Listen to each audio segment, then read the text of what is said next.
All right, so tonight we're, as it says on the screen, Judges, we're in the supplement to the book of Judges.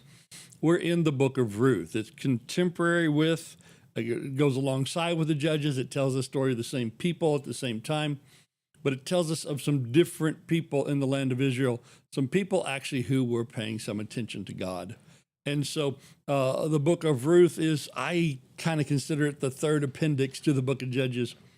In the book of Judges, at the end, there's a sort of an appendix story that doesn't quite fit the timeline, or it's not in the direct timeline of the book of Judges, but tells us of some goings on with one of the grandsons of Moses, a cousin of the high priest, who ends up setting up his own place of worship, and the tribe of Dan and some of the sorry things they did. And that was just a terrible story. And then the next story, if anything, is even worse. It's a Levite who does not treat his concubine well. Then the people of town in the area of the tribe of Benjamin treat them even worse, and that leads to a civil war and the wiping out of nearly the entire tribe of Benjamin. And it's just, could this be any worse, people? And then we have a story that goes with those two stories, but it's under a separate heading, under a separate cover, but it's at exactly the same period of time in a different corner of the land of Israel, in the town of Bethlehem, which is so famously known to us as Christians.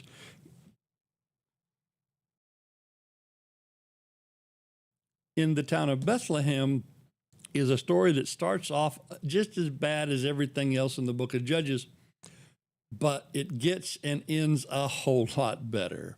And so Ruth, the story of Ruth and a future king, which is David, and then for hundreds of years, descendants of David, the future king's family saved by a faithful kinsman redeemer. So we're going to switch color schemes to a little happier color scheme as we go to the book of Ruth.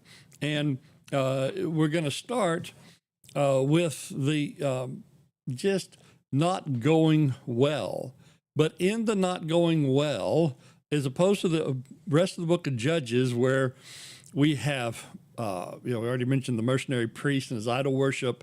There's superstition, there's curses, there's threats of violence, there's unfaithful wives, there's sodomy, there's threatened, there's rape, and there's murder, and there's war, and there's kidnapping.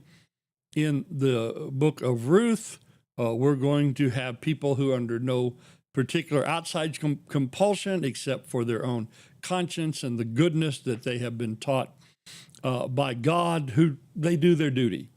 They have respect for God. They have respect for family, and they do what's right. So we're going to find people seeking God. We're going to find people with a good work ethic. We're going to find people who are generous and virtuous, people with integrity who do what's right. And so it's a lovely story, and it's the bringing in, ultimately, of a Gentile woman who is going to become a relatively close, direct ancestor of the kings of Israel. And it's the story of her and the kinsman redeemer. We'll speak a bit more about that in a minute. The kinsman redeemer, Boaz, who in a lot of ways they picture for us Christ and his church. They picture the inclusion of a faithful foreigner. They picture in this, again, faithfulness and fidelity in all kinds of goodness. We studied in our Bible class in person I guess it was 2 weeks ago. I made reference to it last night. Ephesians 2:12, speaking of the condition of the Gentiles, that they were separate from Christ, excluded from the commonwealth of Israel, strangers to the covenant of promise, and without hope and without God in the world. And that terrible situation is where Ruth, the one the book is named after, found herself at the beginning, but by her faithful actions and the faithful actions of others, she is brought into the family of God, and she ends up being the ancestor by about 4 generations of David, And then ultimately, of course, since Jesus, the Messiah, is the son of David, about the 44th generation back, ancestor of our Messiah. So Ruth 1, where Ruth goes with Naomi back to Bethlehem. But first we have the story of how Naomi and her family ended up away from Bethlehem. And so we start with the story, very familiar to the time and place of Judges. We start with a story of misfortune. Verse 1. Now it came about in those days when the judges governed, that there was a famine in the land. And a certain man of Bethlehem in Judah went to sojourn in the land of Moab with his wife and 2 sons. And so they go to Moab. Now, there was a time, we remember in the book of Judges, the time of Gideon, where Gideon was hiding out in a wine press to do the thrashing of his wheat. And so this may have been that similar time. The timeline would have been just about right for the Midianite oppression and the famine that caused. But here are people in the house of bread, and we think about the significance so many times of Jewish place names and personal names. Well, Beth is the name in Hebrew of house, and the latter half, the Lehem, is the word for bread. And so Bethlehem was named the house of bread. And here are people starving out in the house of bread. And just how unseemly and unsuitable that seems. Just a couple of illustrations today. Imagine if you starved out of Wheat, West Virginia. There is a town called Wheat. Or if you starved out in Wheat Hill, New York. Or maybe you went hungry in Oatmeal, Texas. Or if you had nothing to eat in Corn, Oklahoma. All right, I'll stop. That's all I got on those. But imagine if you had nothing to eat there and you live in the town of Corn.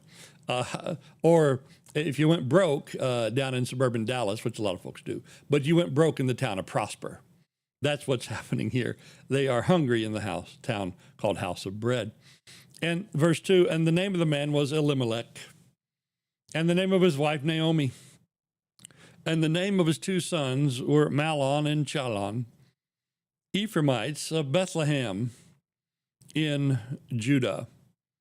Now they entered the land of Moab and remained there. Then Elimelech, Naomi's husband, died, and she was left with her 2 sons. And they took for themselves Moabite women as wives. The name of one was Orpah, and the name of the other was Ruth. And they lived there about 10 years. Then both Mahlon and Chilon died. And the women, now 3 widows together, were bereft. She was, the woman, Naomi particularly, was bereft of her 2 children and her husband. So we have the plight of 3 widows. Verse 6. Then she arose with her daughters-in-law, that she might return from the land of Moab, for she had heard in the land of Moab that Israel had visited his people in giving them food. And so 10 years on, there's reports now that there's food from where they came from. And so they decide, I think it's best if we would go back. And so we see in all of these things, God's will ultimately working good for those that love him. And so it's time, they think, to go back because it will be better there. So she departed from the place where she was, verse 7, and her 2 daughter-in-laws with her. And they went on the way to return to the land of Judah. And Naomi said to her daughters-in-law, go, return each of you to your mother's house, and may the Lord deal kindly with you as you have dealt with the dead and with me. May the Lord grant that you may find rest, each in the house of her husband. Then she kissed them, and they lifted up their voices and wept. Well, again, it's the sadness and the lack and the misfortune that we find so often in the time of Judges, except that in their loss, they evidently had been acting properly. Naomi has regard for her daughter-in-laws, and she testifies that they have done well by her. They owe her nothing at all anymore.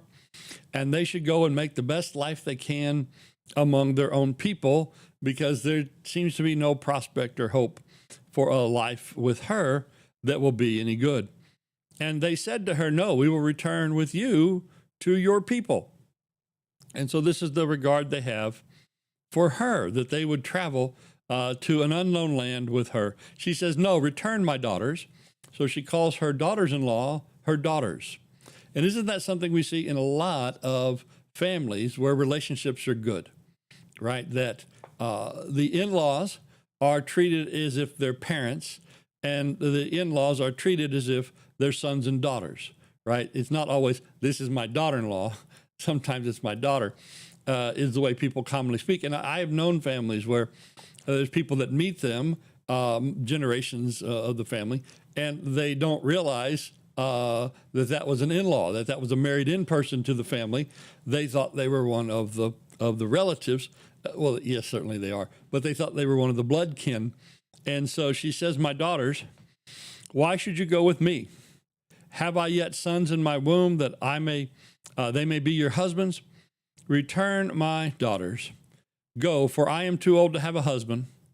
If I said I have hope, even if I have a husband tonight and bear sons, would you therefore wait until they're grown?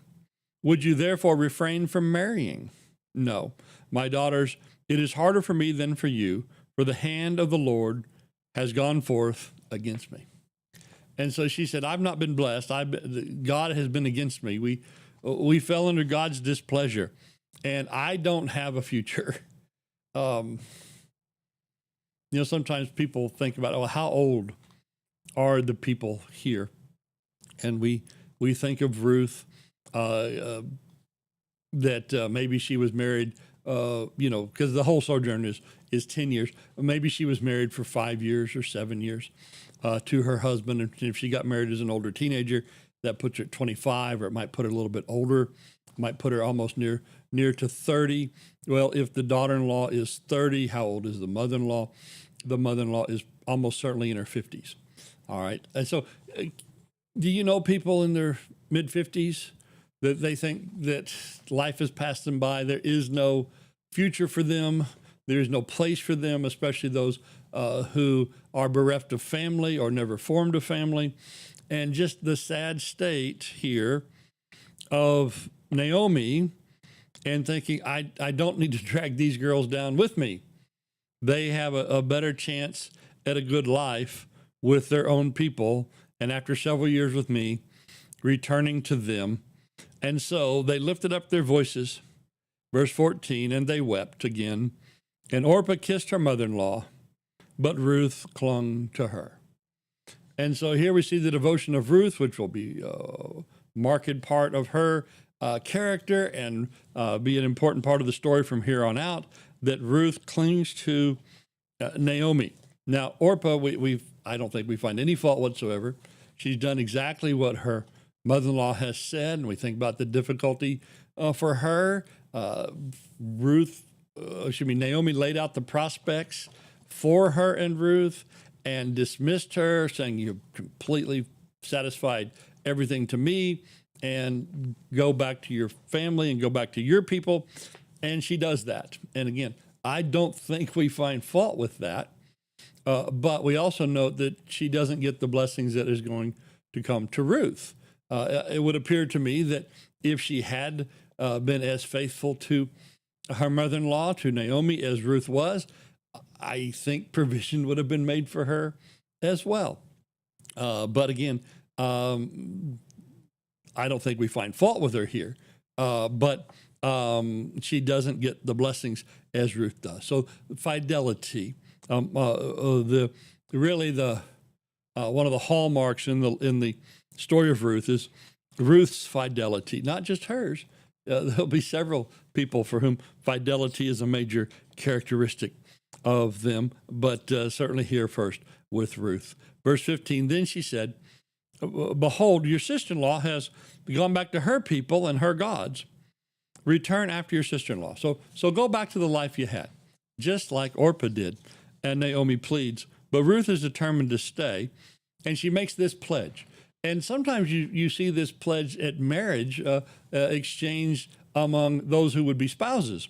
But it is, in this case, it is the daughter-in-law to her mother-in-law on leaving her family and her nation behind. She says, "Do not urge me to leave you or to turn back from following you. For where you go, I will go. Where you lodge, I will lodge. Your people shall be my people." And then look at this, "and your God, my God." And so somewhere in this, even through the misfortune in this family, she has learned of Jehovah God. And in devotion to Jehovah God, she is doing this and returning to the land of Israel. "So where you die, I will die, and there I will be buried. Thus may the Lord," so in using the name Yahweh, the personal name there of God, "thus may Yahweh do to me, and worse, if anything but death parts you and me." And so she is going to take care of her mother-in-law as if it were her own mother. And we sometimes wonder, we have no knowledge at all. What was Ruth's mother like?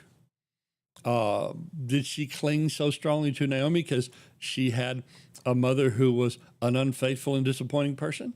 Or did she learn from her mother these characteristics and this kind of character that she so firmly pledges herself to her mother-in-law, basically for life?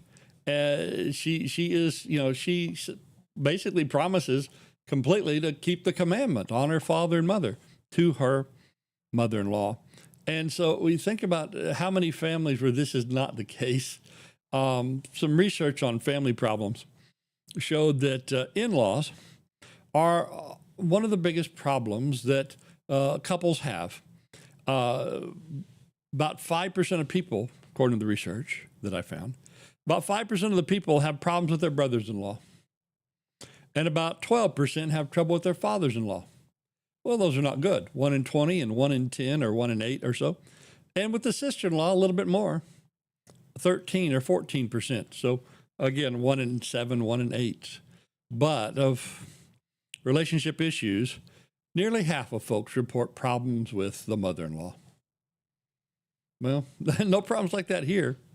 No problems like that here. And so this is like Jesus said about that centurion in Luke 7. He said about him, "I say to you, and even in all Israel, I've not found such great faith."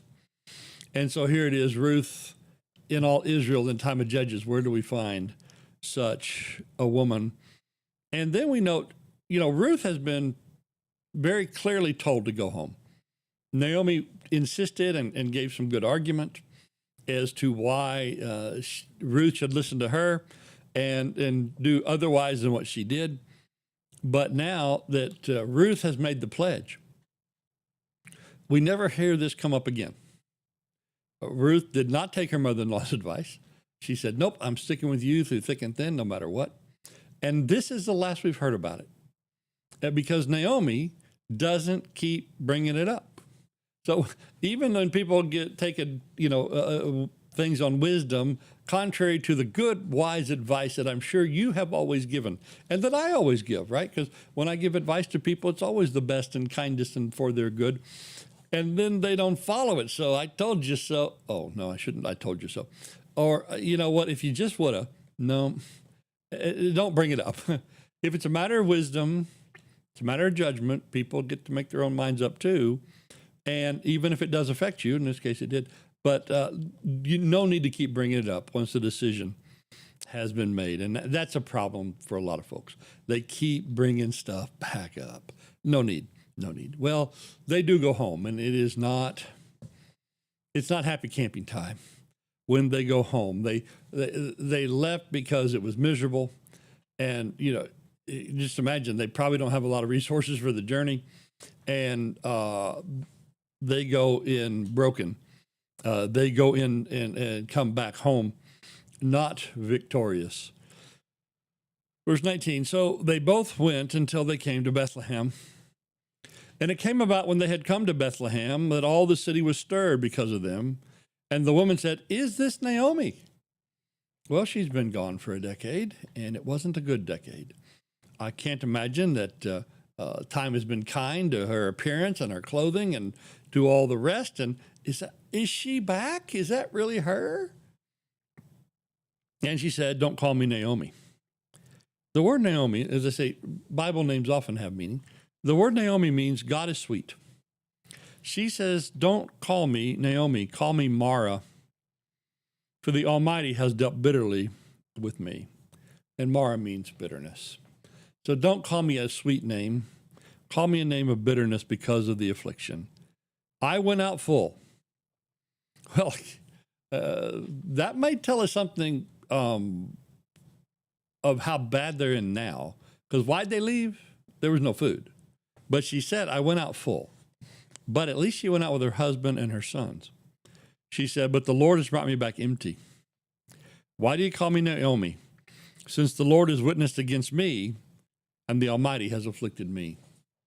So I have been afflicted, and I have had great, great loss. And so I am now empty, and I left here because it was pretty empty. But compared to now, that was full.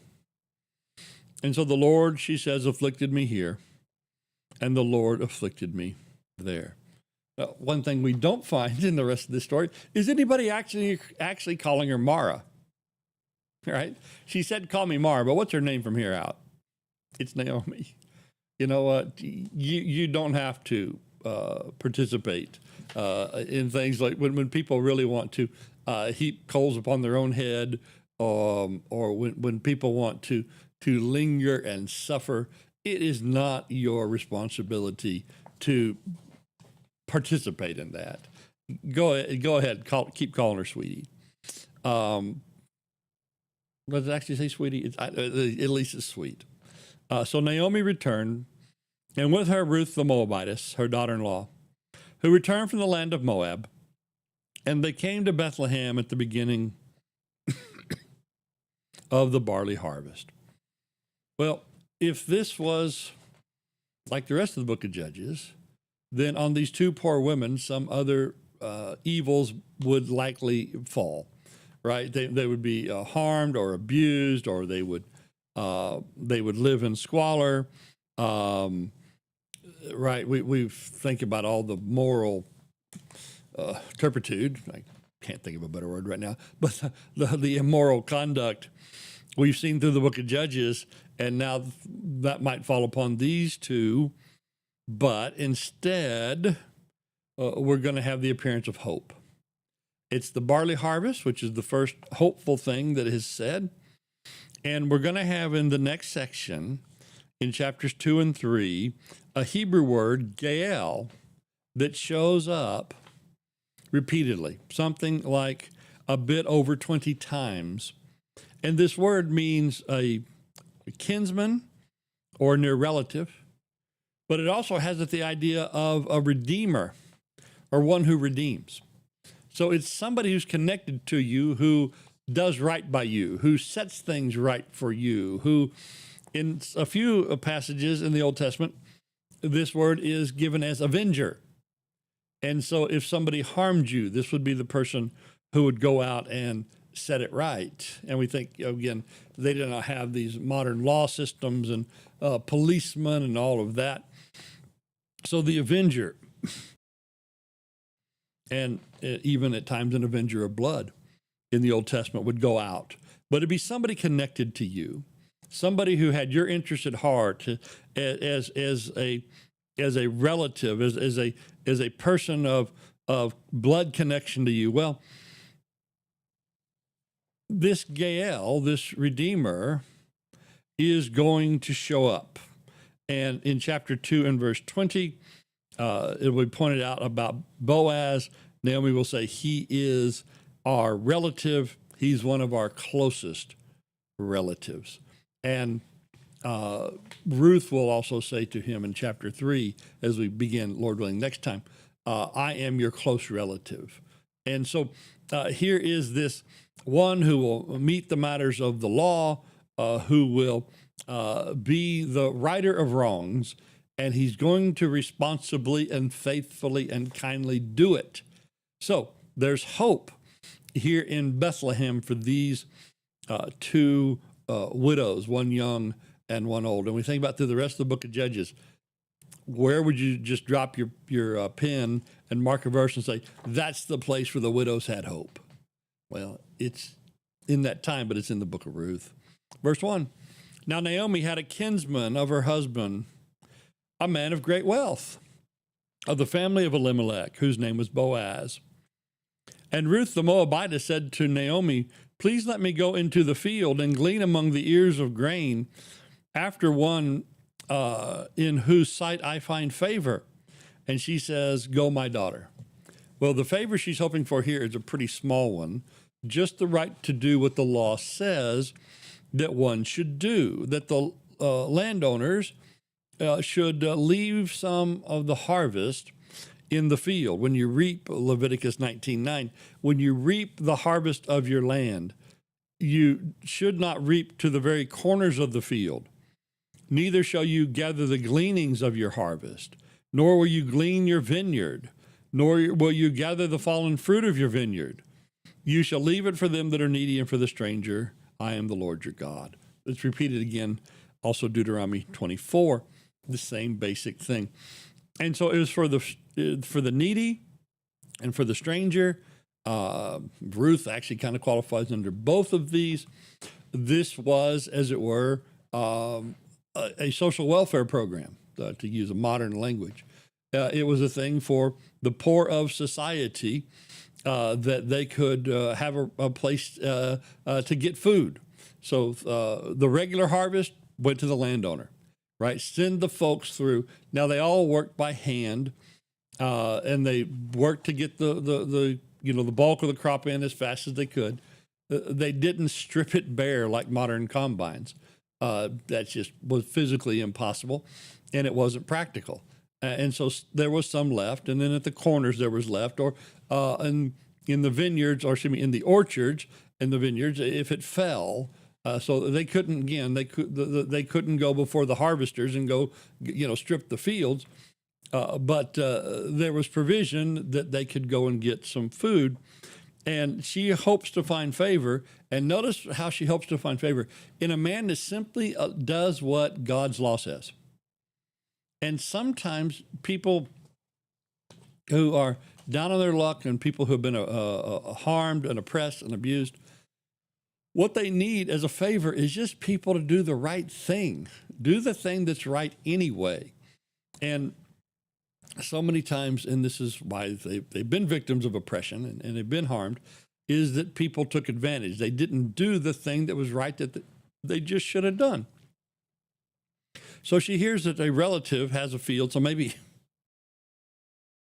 he'll be more kindly disposed to her doing that, and for her to do, again, what the law just said she was allowed to do.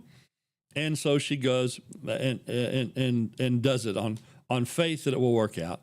So verse 3, so she departed and went to the gleanings in the field after the reapers. So again, the reapers go first, and then come the gleaners who are the poor who are hoping to get some of the leftovers for themselves. And she happened to come into the portion of the field belonging to Boaz, who was of the family of Elimelech. And so she's meeting now for the first time this kinsman who is going to be ultimately her salvation in this. Verse 4, now behold, Boaz came from Bethlehem, so out of the village into the fields around the village. He said to the reapers, may Jehovah be with you. And they said to him, may the Lord bless you. I can almost picture this in the musical version of Ruth, right? He walks out to the field, may the Lord bless you. And they all shout back, may the Lord bless you. And so regard for his workers, their regard for him. When did we read anywhere in the book of Judges, anybody comes out to do anything and says to the people doing stuff, the Lord be with you, and they shout back, the Lord be with you too. And Boaz said to his servants who was in charge of the reapers, well, whose woman is this? So where's this girl from? Notice he recognizes the stranger, because the locals he would have already known, right? He'd been seeing those folks for years. He knows who lives in town. And so who's the new gal? And the servant in charge of the reapers said, she is the young Moabite woman who returned with Naomi from the land of Moab. Well, small town, everybody knows everybody. And they know more of your story maybe than you think they do. So, hey, keep your story a good one, right? Keep your story a good one. But they report, verse 7, and she said, let me glean and gather after the reapers from among the sheaves. And so she basically asked permission to do what the law said she could do. And so that's good. And so she came and has remained from morning to now. So she's been diligent and dedicated, and she's been a hard worker. And she has been sitting in the house for a little while, working hard enough that she needed a break. And so no problem there. You know, when you see somebody who is in need, who's doing honest work to help themselves, what do you want to do? Well, you want to help them. At least if you have the mind of the Lord in this, if you have been educated by the characteristics that God has sought to put into his people. And she said, let me glean and gather after the reapers. Let's see, I already read that. That's verse 7. Verse 8. Then Boaz said to Ruth, so he speaks to her, listen carefully, my daughter, do not glean in another field. Furthermore, do not go on from this one, but stay here with my maids. So don't go wandering around field after field. I've got ladies here that are working. You stay with my ladies.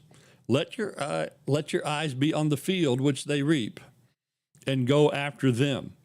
Indeed, I have commanded the servants not to touch you. When you are thirsty, go to the water jars and drink from what the servants draw. And so work behind my ladies. And if you need water or you need whatever, you can get it. And so I've told people, don't mess with you. I've told people you're under my protection. So the well-regarded landowner says, this girl is under my protection. Now, I have read enough romance novels. Yeah, I read some of those. And I have seen enough romance movies. I know how this is going to go, because guess what? How this story goes. It goes exactly like that. This story goes exactly like that. So the good man has noticed the kind and poor young woman. I also picture her as pretty too, but aren't they always in romance stories? And so she fell on her face. And so again, the humility and bowing to the ground said to him, why have I found favor in your sight, that you should take notice of me, since I am a foreigner? And Boaz answered and said to her, all that you have done for your mother-in-law after the death of your husband has been fully reported to me, and how you left your father and your mother and the land of your birth, and have come to the people that you did not previously know. May the Lord reward your work, and your wages be full from the Lord, the God of Israel, under whose wings you have come to seek refuge. Well, this is the kind of foreigner we like, right? They're good.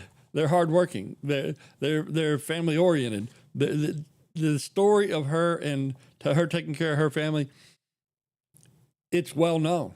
Boaz knows her full story, and he knows that she seeks the Lord. And he says, may your wages be from the Lord. It's interesting. Her wages are from the Lord. Well, she's getting it out of his field, right? But he doesn't say that your wages are from me. She's working what the law says she should work. He is letting her what the law says he should do. And he recognizes it is the Lord behind this, and that she has sought after the Lord. Then she said, if I have found favor in your sight, my Lord, for you have comforted me, and indeed have spoken kindly to your maidservant, though I am not one of your maidservants. So you're treating me like one of your ladies, even though I am not. And she is very appreciative of it. And at the mealtime, Boaz said to her, verse 14, come here, that you may eat of the bread and dip your piece of bread in the vinegar. And so he provided protection, he provided water, he provided the place for her to work, and now at mealtime, he is providing her meal.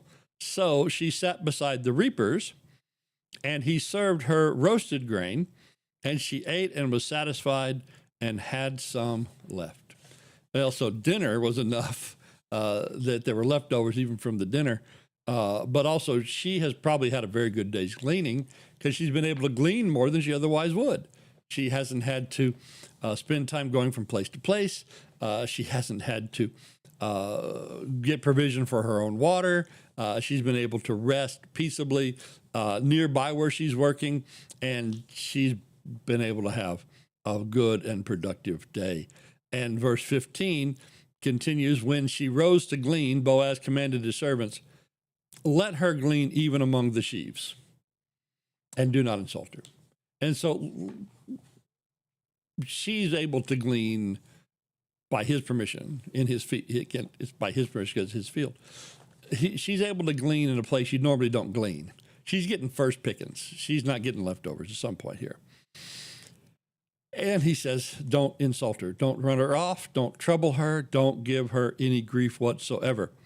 So she gleaned in the field until evening. So she's put in the full day. I imagine for people not used to agricultural work, or maybe she is used to it from home, I don't know.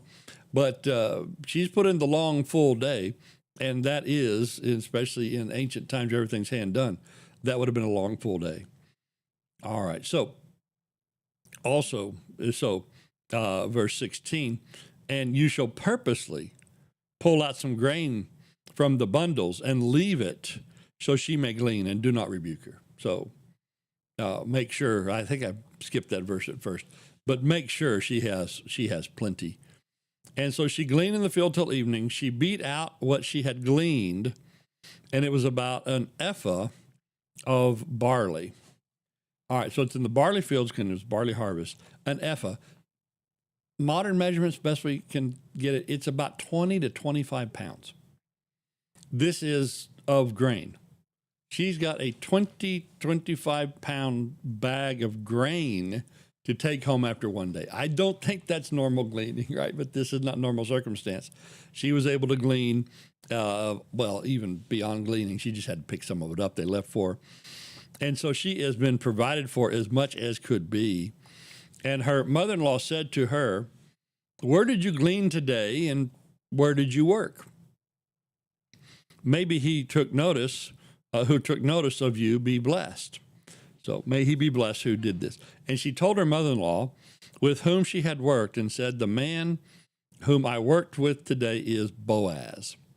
And Naomi told her daughter-in-law, may he be blessed of the Lord, who has not withdrawn his kindness to the living and the dead.